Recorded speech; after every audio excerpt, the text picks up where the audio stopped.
Vamos agora à entrevista do dia com Denise Campos de Toledo. E vamos falar agora do Carnaval de Rua em São Paulo. Eu converso com a Gabriela Fontana, que é coordenadora de programação da Secretaria Municipal de Cultura. Gabriela, boa noite. Boa noite. Bom, Gabriela, Carnaval começando para valer agora. Aqui em São Paulo já começou uma semana antes, com muita movimentação. E deve ser o maior carnaval da história. Isso é planejado, a Prefeitura vai acolhendo a demanda aí dos blocos, vai permitindo que isso aconteça. Então, a gente tem aproximadamente 700 desfiles esse ano. Nossa expectativa é que tenham 15 milhões de pessoas e a Prefeitura ela se programa desde julho para receber esse carnaval com essas grandes proporções. Então, a gente formou uma comissão intersecretarial.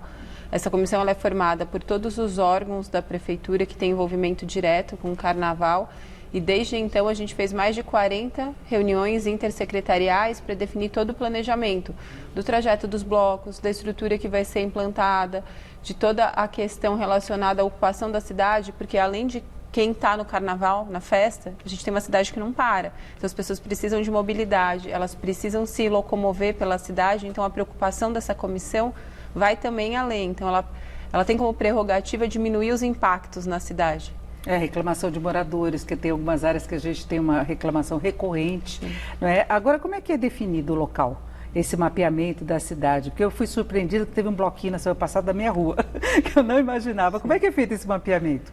Os blocos, eles solicitam os trajetos para a gente na hora da inscrição e depois é feita uma avaliação pelos órgãos. Então, quem é responsável pelo trânsito, a CT no caso, faz uma análise de todos os trajetos e todo o impacto que esses trajetos trazem para a cidade antes de aprovar ou não. E aí, eventualmente, a gente tem que fazer algumas alterações decorrentes ou de determinação da CT, ou por conta do policiamento, ou por conta de N fatores, para a gente ter uma balança para equacionar. Por mais que os blocos sejam protagonistas dessa história, tem N variáveis numa cidade como São Paulo, com o movimento de São Paulo, com essa grandiosidade do carnaval, que a gente tem que equacionar. Então, tem a pessoa que não quer o carnaval, tem a pessoa que precisa chegar no hospital.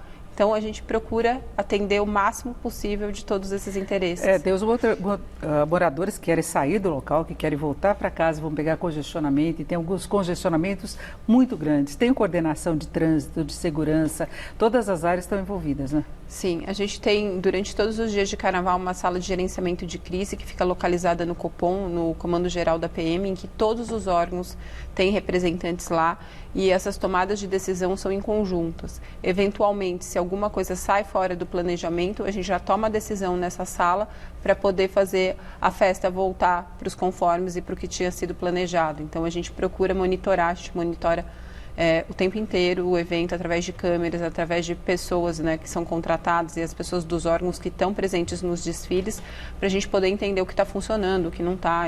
Agora, Gabriela, nós tivemos problemas de segurança na semana passada, né? Nos blocos que saíram às ruas, nós tivemos a quadrilha roubando celulares, a quantidade foi absurda de roubo de celular. Nós tivemos aquele evento lá na parte do bloco na Berrini, que é um policial. Claro que isso independe de uma ação mais específica da Prefeitura, que você não consegue policiar 100% todo o local.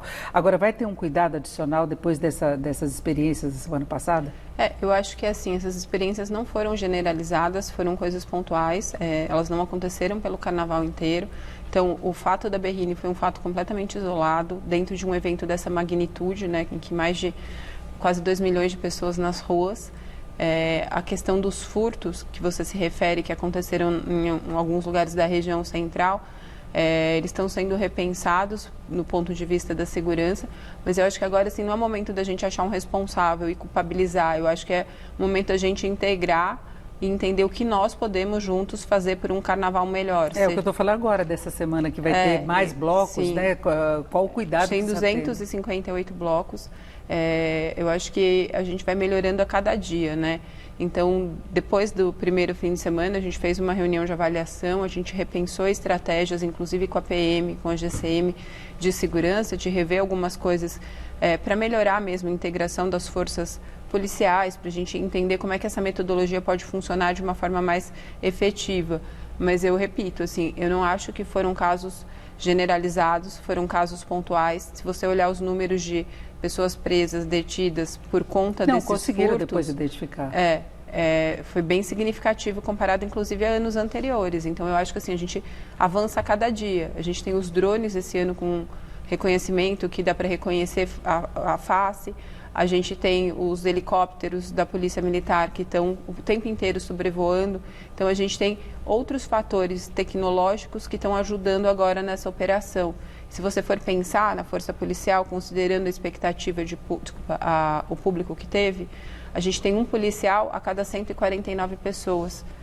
Esse número é muito significativo, ele não é desprezível. E aí eu acho que a gente tem que tomar cuidado com a narrativa, porque parece, às vezes, pelo que a gente viu agora nas matérias, que aconteceu uma coisa que não aconteceu. Então, assim, não foi uma coisa generalizada, foram coisas pontuais. Não, ocorreram prisões depois, né? Sim. Muita gente foi presa porque foi identificada, Exato. Então agiu com rapidez. Mas eu estou falando exatamente porque houve, se isso motivou um cuidado maior agora para esse final de semana.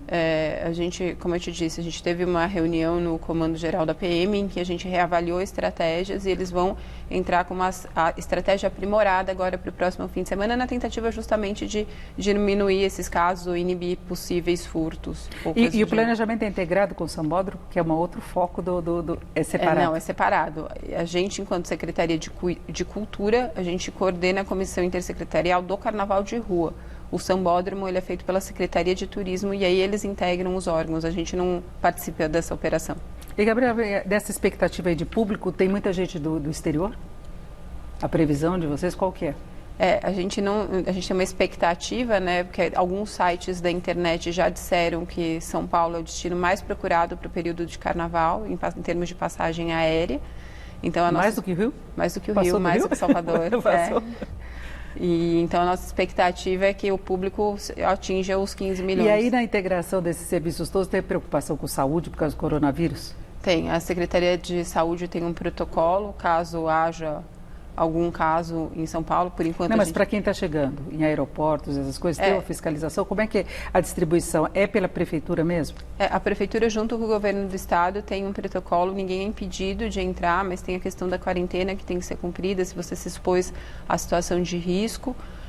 Mas no Carnaval, especificamente, a gente está ainda com medidas preventivas, a gente não tem nenhuma medida efetiva porque o vírus ainda não alcançou a cidade, mas a saúde ela está com medidas caso isso ocorra. Eu perguntava das pessoas que estão vindo do exterior, se vai ter algum cuidado com relação a isso. Os aeroportos no Brasil, de modo geral, estão tomando cuidado com isso, né? Então, a gente simplesmente replica essa medida preventiva, dado que ainda não... Agora, Gabriel, do ponto de vista financeiro, como é que funciona? Porque eu lembro no passado que houve problemas sérios, por exemplo, que São Paulo estava cobrando muito para os blocos, trio elétricos, eles poderem desfilar, já houve esse problema. Agora, como é que é feito isso? Tem alguma remuneração para quem se apresenta nesses blocos? Eles pagam? Como é que é a transação financeira? A Prefeitura ela não paga para o bloco se apresentar, né? A Prefeitura, enquanto poder público, ela garante a infraestrutura do evento. Então, segurança, grade, banheiro químico, posto médico, ambulância. A Prefeitura arca com esses custos.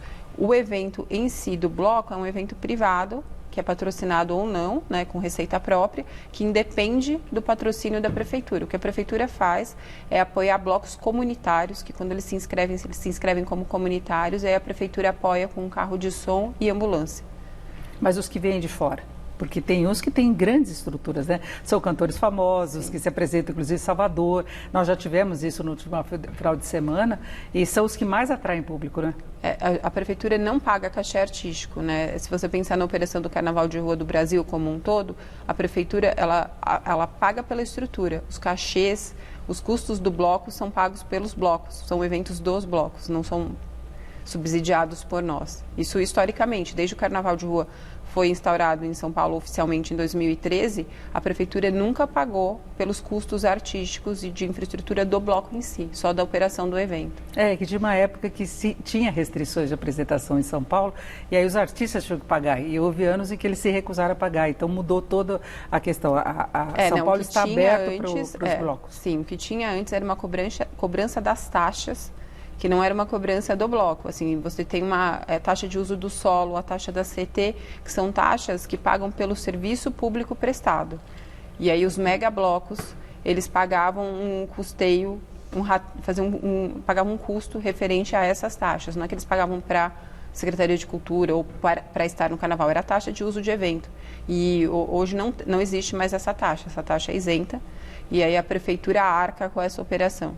Agora, Gabriela, a Prefeitura, São Paulo está sendo conhecido por grandes eventos de rua, né? Réveillon, a Parada Gay, a Virada Cultural, nós já tivemos muitas coisas e estão crescendo. É uma estratégia mesmo, é isso, a gente deve esperar esse mesmo tipo de expansão nos próximos eventos? Eu acho que a ideia da cultura enquanto atividade econômica, né, no ponto de vista financeiro do que ela pode gerar, eu acho que é um enfoque da gestão. Então, eu acho que, assim, além da gente pulverizar a programação regular por todos os equipamentos, que às vezes isso não parece tanto, porque são programações menores, regulares, dentro dos teatros, centros culturais, a gente tem feito esses eventos que dão grande visibilidade. E quando você pensa, você fala, nossa, mas você vai investir tanto num evento, com tantas necessidades pela cidade, mas o poder de retorno financeiro que a gente tem, assim, ele é infinitamente maior ao dinheiro em si que está sendo... Os eventos se pagam? Se pagam. Quando você pega, por exemplo, a expectativa de retorno financeiro, retorno econômico para o Carnaval de Rua, está avaliado em 2,6 bi.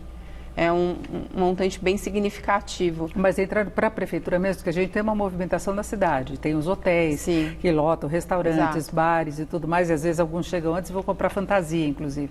Agora, da estrutura da Prefeitura, esse valor que você colocou é da cidade como um todo? É da cidade como um todo. Aí seria o ISS proporcional a esse número e ele ainda não foi passado para a gente. Não, mas com patrocínio, com tudo, a Prefeitura também sai ganhando com essa história. A gente esse ano recebeu 21,9 milhões de patrocínio, teve um custo excedente referente aos custos de saúde, que não couberam dentro do patrocínio, mas o valor do carnaval em si está em torno de 30 milhões de reais de investimento para um retorno que é muito superior a isso. Então, não é efetivamente um dinheiro que está sendo gasto, né? Ele tem um retorno desse dinheiro. E tem emprego temporário, tem uma série de coisas para essa mobilização toda, né? Sim, a gente gera mais ou menos 3.500 empregos diretos relacionados à operação do carnaval, fora os indiretos, que são relacionados aos fornecedores que são contratados, os montadores, enfim. E o próximo evento qual que é? Depois desse, a gente tem o mês do hip hop e depois tem a virada cultural. Virada cultural maior que do ano passado também? A previsão é que ela seja maior. Já tá sendo estruturada? A gente já começou o planejamento dela no final do ano passado. Então, ela já está bem estruturada, assim. A gente vai ter mais de 250 pontos pela cidade, mais de 1.200 atrações, assim, ela... E São Paulo, como polo cultural, chama atenção no carnaval, que São Paulo durante muito tempo foi visto assim meio de lado, né? Que não gosta de carnaval. Sim. E agora está conseguindo segurar o paulistano e trazer gente de fora, né? Porque você pega o histórico, a gente começou o carnaval de rua com 270 blocos, com desfiles, agora a gente está com 700. Então, em 7 anos, o carnaval de São Paulo mais que triplicou de tamanho. Perfeito, então bom carnaval, Gabriela. Obrigada para você também. Bom carnaval a todos. Eu conversei aqui com a Gabriela Fontana, que é coordenadora de programação da Secretaria Municipal de Cultura. Bom carnaval mais uma vez, obrigada pela sua presença e um ótimo carnaval a todos.